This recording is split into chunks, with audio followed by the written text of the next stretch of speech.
What is up to my amazing people? What is up to the islanders? Now this is one of the most requested videos on the island. The unknown warrior story from the bands of HM Royal Marines. We love the HM Royal Marines, so I'm excited to check this out. I don't know anything about the unknown warrior, so I'm excited to learn. Make sure you like the video for more of the HM Royal Marines on the island. Comment down below what you guys want to see next. We are tackling all requests on the island. Alright, so buckle up, grab your snacks, let's dive into this one. Let's go. By the end of the Great War, the human cost meant that nearly every family from around the British Empire had suffered losses. Many of the fallen remained unidentified, resting in war graves far from home. One man's determination to honor these brave men led to the story of the unknown warrior.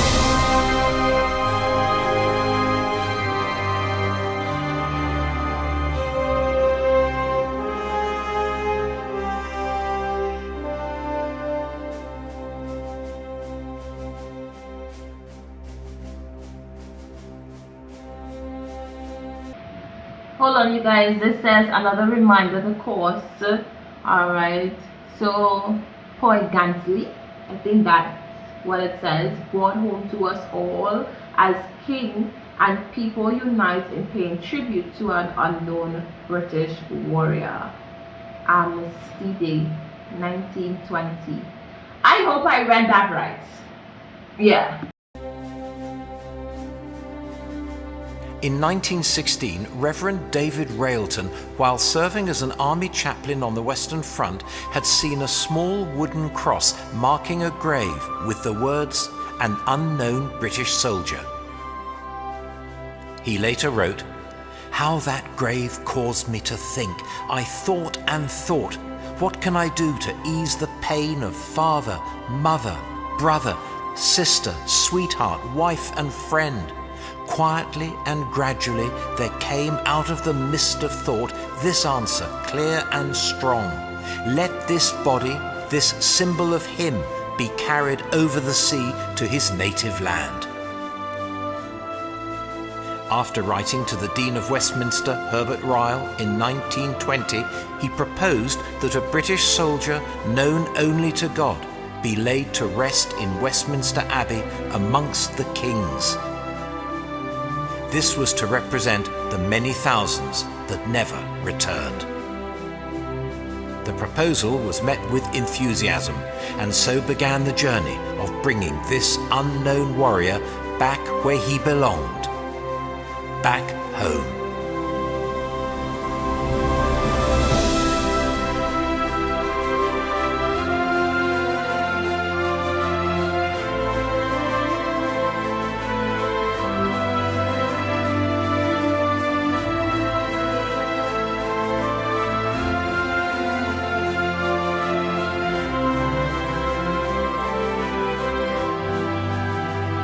Now that's definitely heart-wrenching to see a symbol, someone's grave with like no name, no nothing, and we just have it labeled as the unknown soldier. Like that's crazy, you know. So many people, you know, may be left unidentified and we may not know whom they belong to, but they definitely should be honored with great integrity.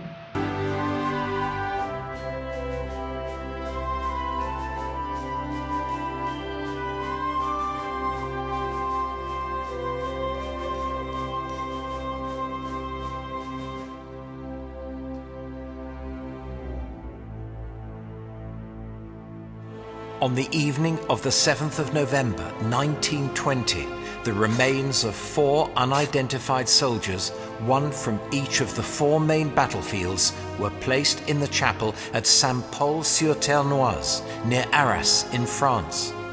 Brigadier Wyatt and Lieutenant Colonel Gell of the Directorate of Graves Registration and Inquiries entered the chapel alone. The 4 coffins were draped in Union flags and indistinguishable from each other. With eyes closed, Brigadier Wyatt rested his hand on one of the coffins. The selection of the unknown warrior was made.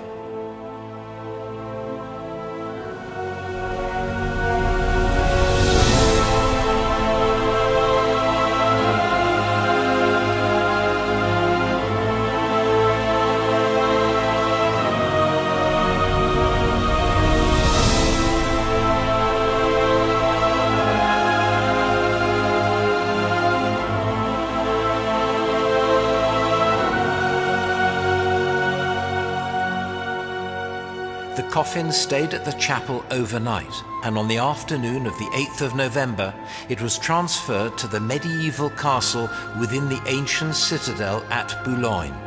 A Légion d'honneur en masse kept a vigil overnight. The following morning, the coffin was placed in a casket of oak timbers of trees from the grounds of Hampton Court Palace and placed onto a French military wagon. At 10:30 a.m., all the church bells of Boulogne tolled, and the mile-long procession, led by 1,000 local schoolchildren, escorted by a division of French troops, made a solemn march to the harbour.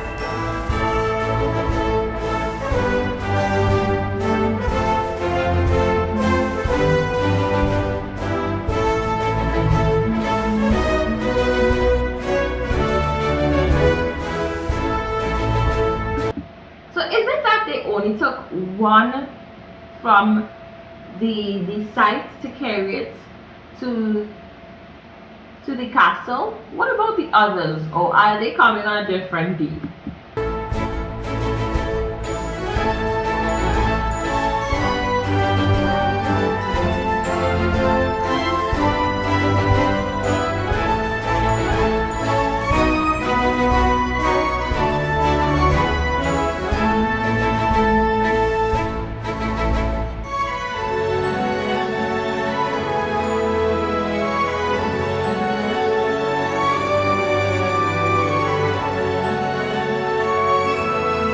Are these like the real pictures?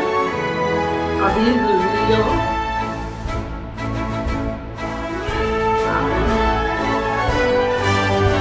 Things like these always fascinate me.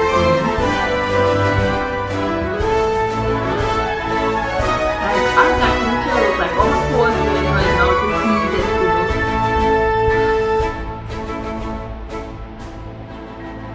At the quayside, Marshal Foch saluted the casket before it was carried up the gangway of the British destroyer HMS Verdun. Just before noon, HMS Verdun slipped anchor and, with an escort of 6 battleships from the Atlantic Fleet, crossed the English Channel to Dover.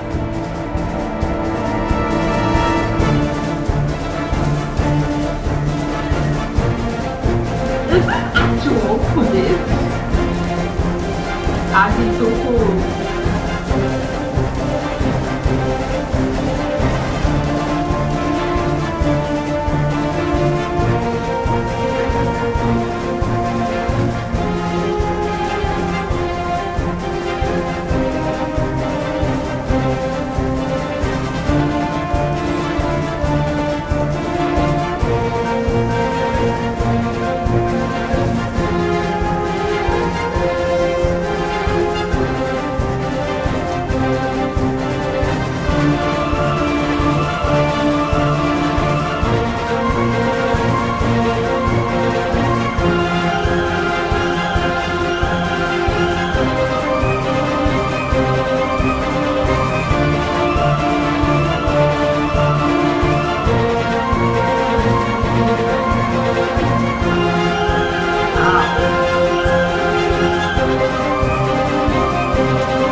The precious cargo arrived at Admiralty Pier, Dover, to a 19-gun salute fired from Dover Castle. It was placed in utility van number 132, and at 5:50 p.m. on the 10th of November, it began its 3-hour train journey to Victoria Station.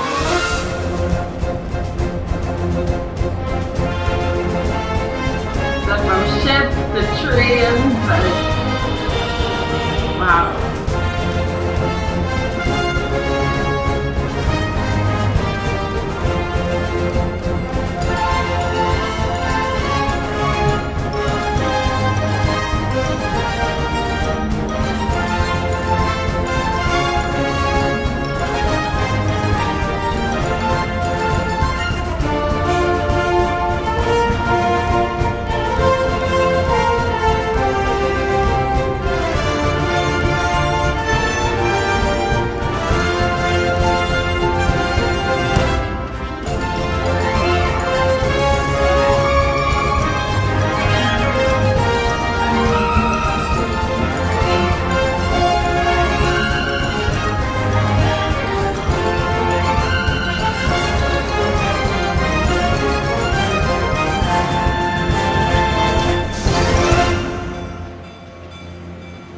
Wow. But it's so commemorable, like all the things that they are doing to get this fallen warrior where he needs to be, where he ought to be. Like, I love that. Arriving at platform 8 at 8:32 p.m. and now regarded as a national symbol, the representative of the thousands who made the ultimate sacrifice, the unknown warrior, was greeted by a guard of honor and a large, silently respectful crowd. A plaque marks the site, and every year on the 10th of November, a small remembrance service organized by the Western Front Association takes place between platforms 8 and 9 to honor and pay respects to this most significant of arrivals. You serious? Like, oh my god. That making me a little emotional. So once a year everybody goes to remember this unknown warrior. Like, imagine that. Imagine you're thinking that, even in death, they can't identify who you belong to, but still, people are coming to honor you and visit you. Even in death, like, the way, the way they honor their warriors, their fighters, their soldiers, and it moves me all the time to see that. Wow. It remained there overnight under escort until interment at Westminster Abbey the following day.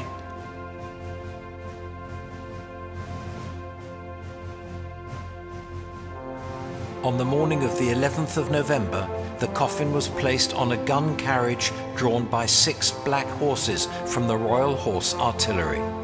Huge crowds had gathered as the carriage travelled between lines of troops, their heads bowed and rifles reversed for the short journey from Victoria Station to Westminster Abbey.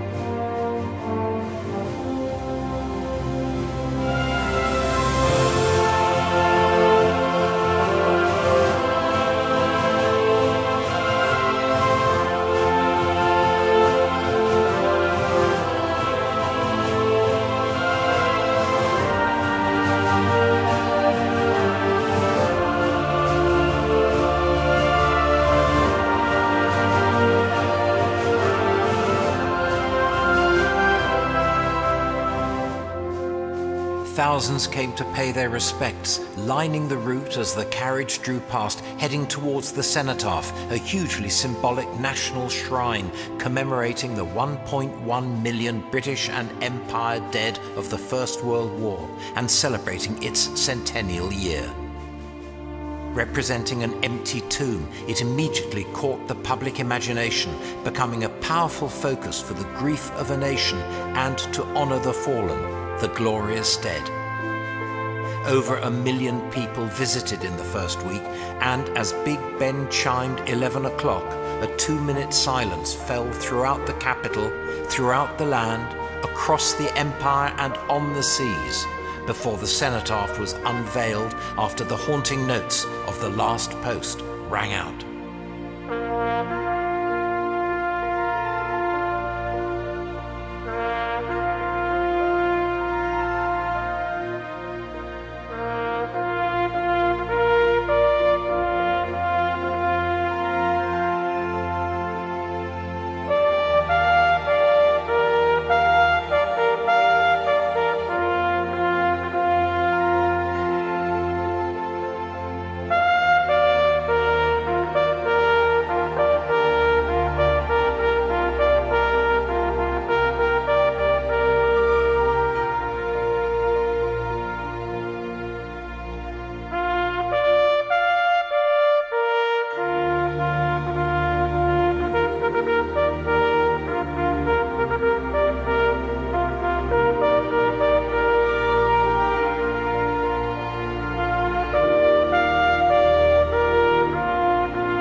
After the unveiling, the king placed his wreath of red roses and bay leaves on the coffin.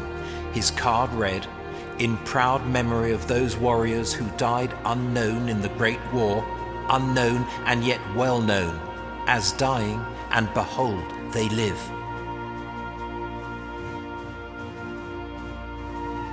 The cortege, comprising the escorting pallbearers and followed by the king, the royal family and ministers of state, continued to Westminster Abbey. Arriving at the north door of the abbey, it was flanked by a guard of honor of 100 recipients of the nation's highest military honor, the Victoria Cross.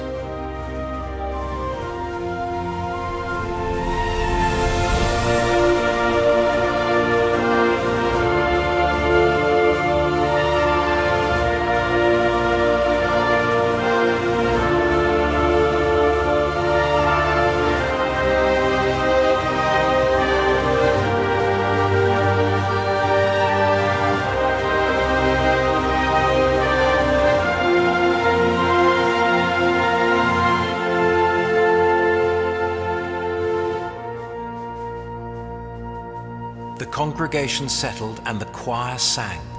100 women selected from the 15,000 who had lost a husband and one or more sons, bereft with emotion, took their place, and as the dean began to conduct the service, cries of mourning echoed around the abbey.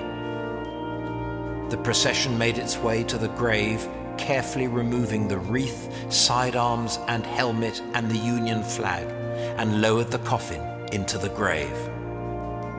After the Lord's Prayer, the hymn "Abide with Me" was sung with spirit and heartfelt emotion as the burial service came to a close. Servicemen from the armed forces stood guard as tens of thousands of mourners on a scale never seen before filed silently past the unknown warrior to pay their respects.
The identity of the unknown warrior will rightly never be known. He represents the son of every mother, the husband of every wife, the brother of every sister killed in the Great War and every war. Those whose loved ones were amongst the unknown know that in this tomb there is resting the body of their beloved, and with it brings the hope and joy of many thousands, knowing that this body, this symbol of him, will always be remembered then, now, and forevermore, as the unknown warrior is finally home.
Wow. Oh my god.